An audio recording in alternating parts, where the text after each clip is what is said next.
Circle of Inevitability, capítulo 713. Entre o branco e o preto. Avisado por Termiboros, Lumian sentiu que algo estava errado. O emboscador estava lentamente saindo, como se estivesse preocupado que se mover rápido demais alertaria Lumian prematuramente sobre a anormalidade. Estranhamente, nenhum vórtice massivo emergiu das profundezas do túnel escuro e vazio, impedindo o emboscador, que já havia entrado, de ser puxado para outro espelho. Enquanto o observava partir, Lumian olhou para sua sombra restaurada, guardou o revólver de latão tirado do inimigo e tirou as luvas de boxe atormentadoras de sua bolsa do viajante. Ele as colocou em um ritmo medido. Um momento depois, chamas brancas ardentes envolveram o corpo de Lumian enquanto ele se transformava em uma lança de fogo que avançava em direção às costas do emboscador. Os medos do emboscador se concretizaram.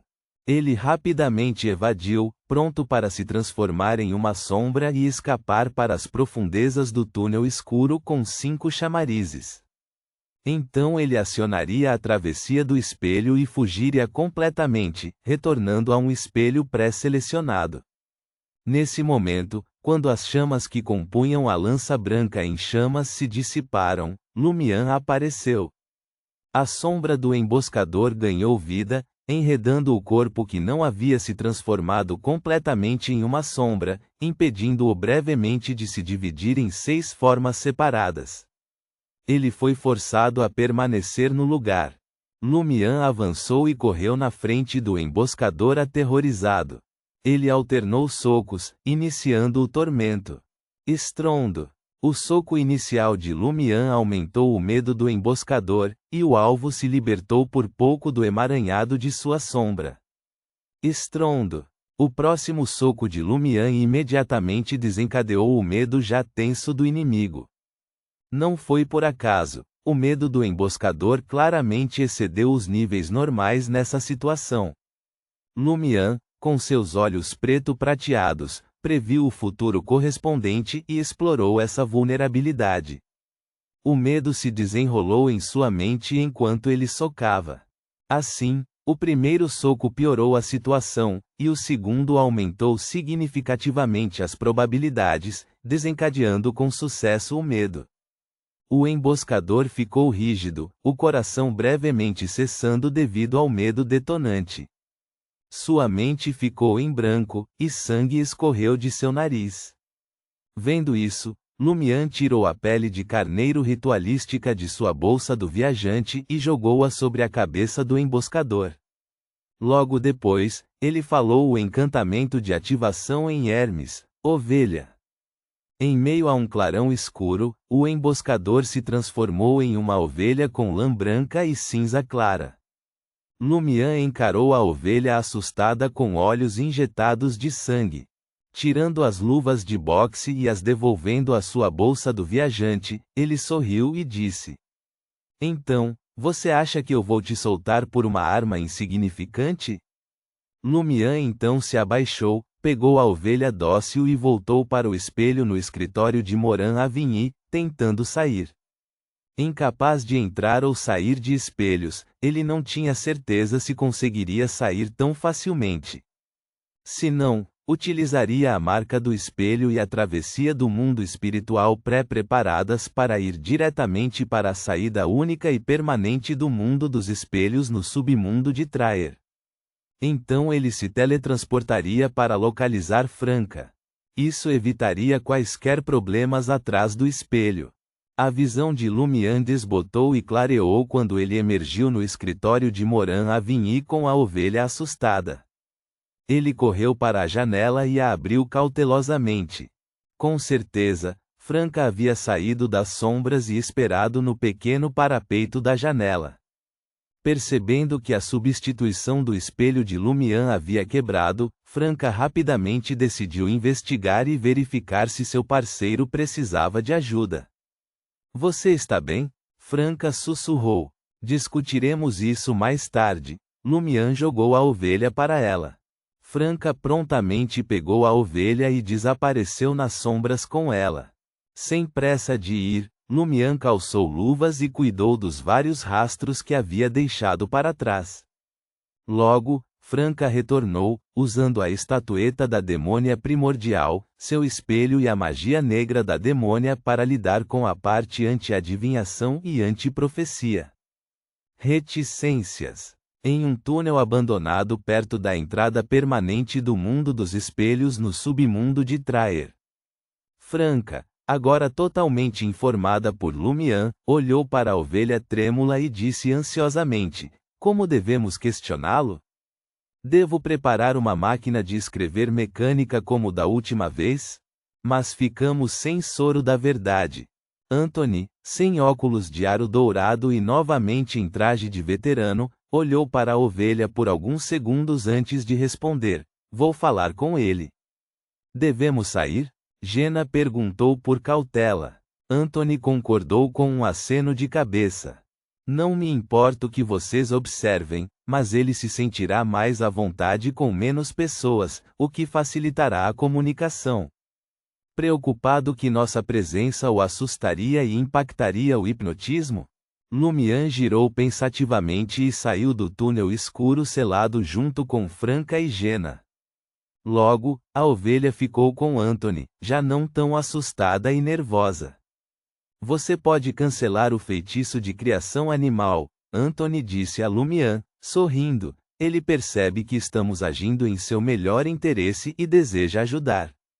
Desde que evitemos tópicos que impactarão sua fé em uma divindade e afetarão diretamente sua vida, ele falará honesta e amigavelmente. A ovelha assentiu gravemente, confirmando as palavras de Anthony. Lumian encarou Franca e Jenna, vendo emoções idênticas nos olhos delas. Um hipnotista é realmente assustador. Um espectador é realmente assustador. De fato, Lumian refletiu interiormente. Olhando para as ovelhas, ele pronunciou o encantamento de Hermes, sua graça.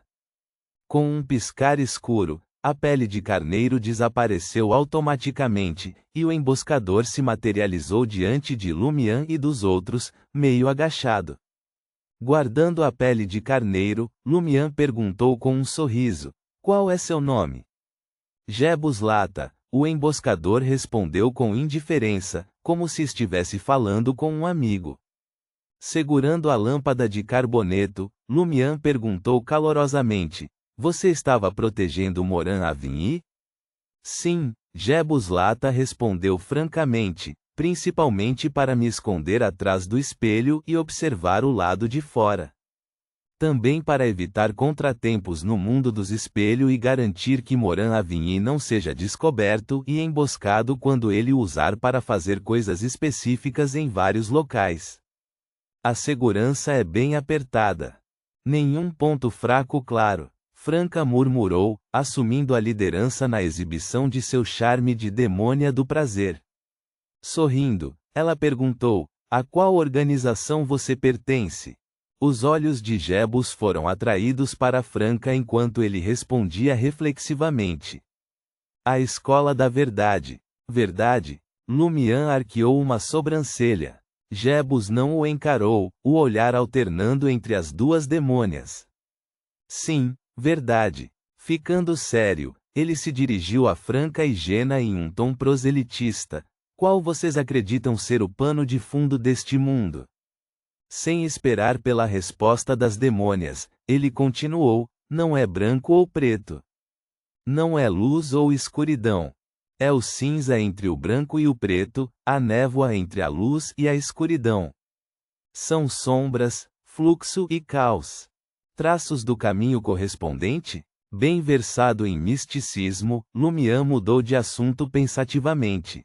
Você sabe a identidade de Moran Avigny? Essa era a maior prioridade deles agora. Jebus assentiu casualmente, como se estivesse conversando com um amigo. Sei, ele faz parte da família Tamara, mas foi trocado por uma pessoa espelhada do submundo de Traer. Então por que ainda colaborar com ele? Franca questionou. Jebus riu. Eu não acabei de dizer? O pano de fundo deste mundo não é branco ou preto, mas cinza. Se cooperar com as pessoas espelhadas me permite atingir meu objetivo, por que não? O que a escola da verdade busca? Lumian perguntou rapidamente. Jebus olhou para o rosto e os olhos azuis como o lago de Franca, afirmando: buscamos alavancar Moran Avigny e outras elites para lentamente tomar o controle do governo de Intis, permitindo que esta nação tenha ordem, mas também sombras, além de um canal para comunicação ordenada. Nós honramos a lei, mas isso não nos impedirá de descobrir brechas legais e empregar métodos selecionados para resolver questões pré-litígio. Essa é a nossa ideologia. Jebus parecia pregar para as demônias. Que ambicioso! Jena suspirou interiormente. Sorrindo, Lumian perguntou: por que controlar o governo? Para praticar e se aproximar da verdade, um rito para agradá-la, Jebus respondeu fanaticamente. Além disso, precisamos usar o governo de Intis e outros para localizar 3 coisas. Quais? Franca perguntou curiosamente. Jebus a atendeu de bom grado. 1. Pistas para o céu caído. Está na cidade subterrânea antiga selada. Somente controlando o governo de Intis podemos desbloqueá-la completamente. Céu caído. O que é isso?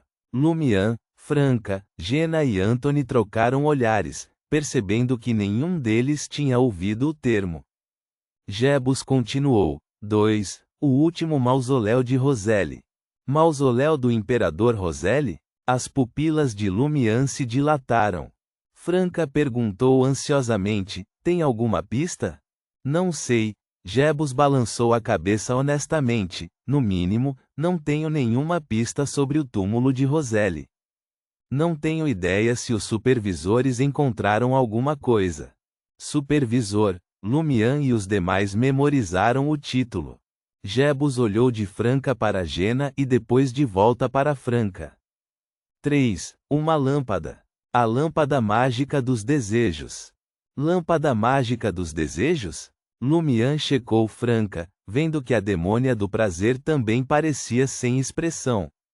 Sorrindo, Jebus acrescentou com um ar exibicionista: a lâmpada mágica dos desejos é um artefato selado. Seu número é 005. Ponto.